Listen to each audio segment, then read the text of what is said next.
Salut, je m'appelle Virginie, je suis comédienne et danseuse.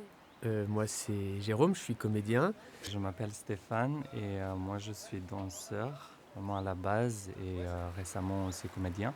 Je m'appelle Nina. Salut, moi c'est Fanny, je suis comédienne et musicienne. Je m'appelle Anouk. Alors, je m'appelle Lise, Moi c'est Pauline. je m'appelle Clémentine, je suis comédienne et modèle vivant. Alors moi je m'appelle Julie. Je m'appelle Charles, je suis historien.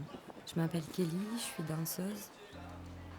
Pourquoi parle-t-on de vandalisme lorsqu'est détruit un chef-d'œuvre de l'homme, alors que ceux qui détruisent les chefs-d'œuvre de la nature s'abritent si souvent derrière les termes de progrès ou de développement? 10 ans plus tard, cette question résonne toujours autant, et il semble important de continuer à mettre en lumière ce déséquilibre évident. Ce décalage entre éléments architecturaux modernistes et éléments naturels primitifs.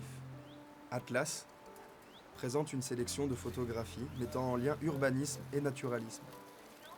De manière plus large, il s'agit d'un travail se centrant sur la valorisation de notions, comme celle de source, de racines, d'écosystèmes et de fissures.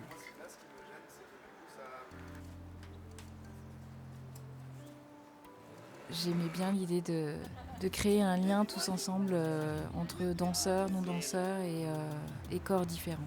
J'ai voulu participer à ce projet parce que je trouve ça super intéressant de travailler avec l'architecture et mélanger architecture et corps. Du coup, ce projet m'a intéressé justement parce qu'il y a une notion japonaise de wabi-sabi.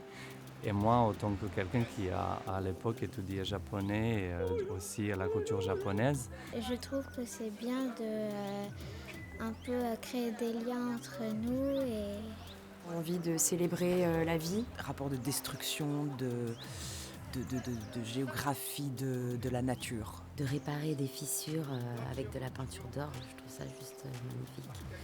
Et comment on déconstruit tout ça, comment on reconstruit autre chose à travers le vivant.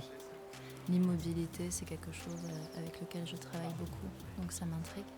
Je travaille sur l'architecture antique face au temps.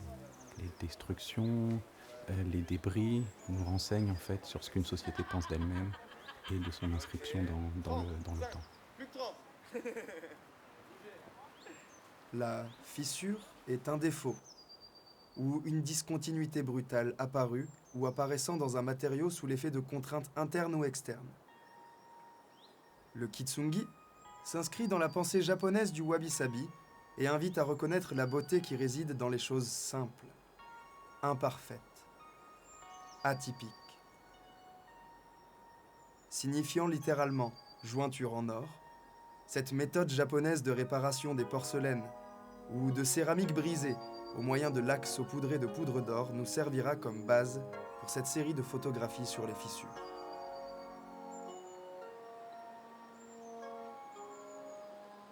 On était tous hyper connectés les uns avec les autres et ça réchauffe les corps et les cœurs. Et ce que je note aussi, c'est que le corps est très vivant. Dans l'immobilité, ça bouge à l'intérieur. Et quand l'externe bouge, ça prend une dimension qui est super agréable. À chaque corps qu'on rencontrait, on avait l'impression de commencer à connaître l'autre personne et c'était super touchant. Eh ben, ça fait du bien de sentir son corps un peu là. Ça m'a un peu tout défissuré, défracturé. Je me sens ancré là.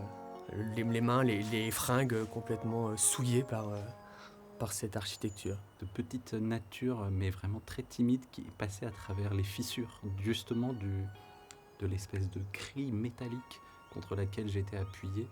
Je crois que ce que j'ai vraiment très très apprécié, c'est quand on s'est lâché sur cette scène finale en danse libre. J'ai adoré me mouvoir au milieu des structures. En tout cas, je ressentais comme un corps collectif, comme un seul être composé de plusieurs corps dans l'espace. Ça, c'était assez chouette à ressentir. Il y a quelque chose qui a émergé et qui donne envie d'y aller encore, de continuer. C'est ça qui est super.